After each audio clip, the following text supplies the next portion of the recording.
Works Draft Coverage Live. Hue Jackson, Coach, appreciate the time. You guys are done. You are in the books now in 2018. What did you see? What did your staff see? What did John Dorsey see collectively in Baker Mayfield that made you want to take him #1 overall? Hue. We saw a really good football player that could truly impact our football team in the future. Obviously, Baker had a great college career, but I think the time that we spent with him, watching him, evaluating him, John and his staff, our coaching staff, and then having a chance to spend quality time with him and get to know him a little bit better and find out the things that really made him tick. We found a really happy marriage there with us and him.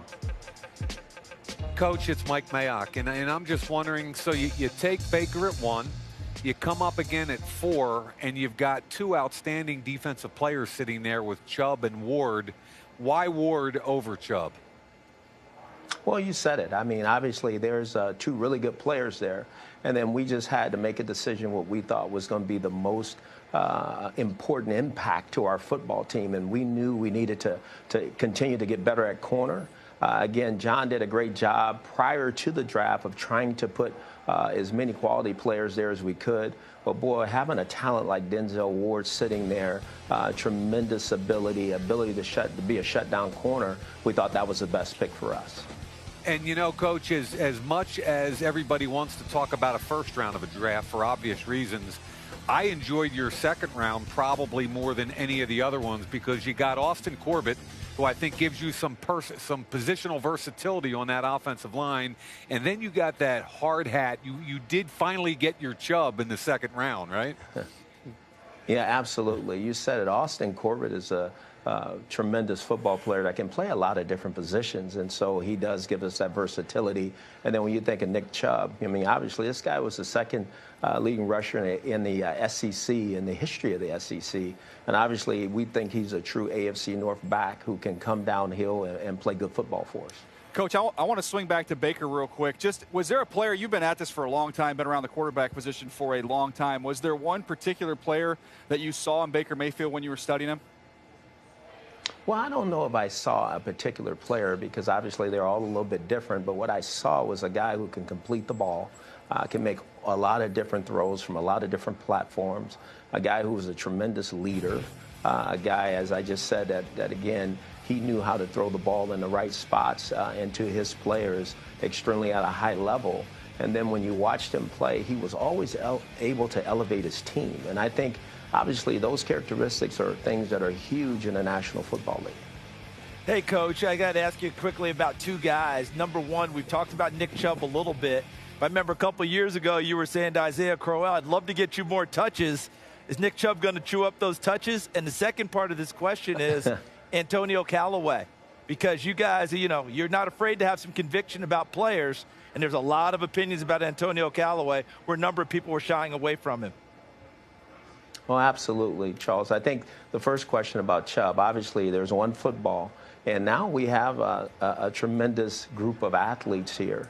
And obviously Todd Haley's going to have to make a great decision along with myself on how we split that up. I think that's a good problem to have when you have guys that you got to make decisions how you give them the ball because they're going to be trying to score at every opportunity they get. And Antonio Callaway, obviously, that was an organizational decision. We really talked through that and walked through that. We thought in the 4th round the value of the player was the right opportunity.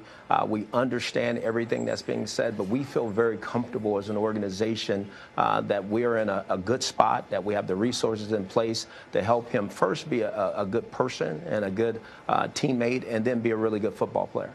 And, Coach, once you vet Callaway and as an organization you feel comfortable with who the kid is, did it help that John Dorsey had gone through that situation with a player like Tyreek Hill, who reaped tremendous football benefits and has stayed clean off the field?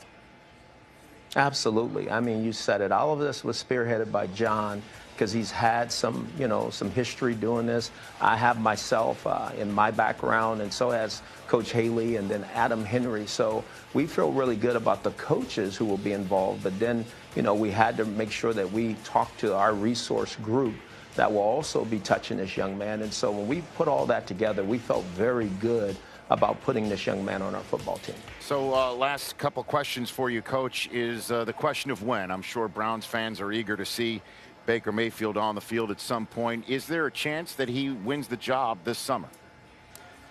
Well, Tyrod Taylor is our starting quarterback, and I'm not going to back off of that. I think it's so important here because of the situation we've been in the last couple of years. We've probably played some guys a little too early. And I want to make sure that Baker's ready when he goes out there. I think I owe him that.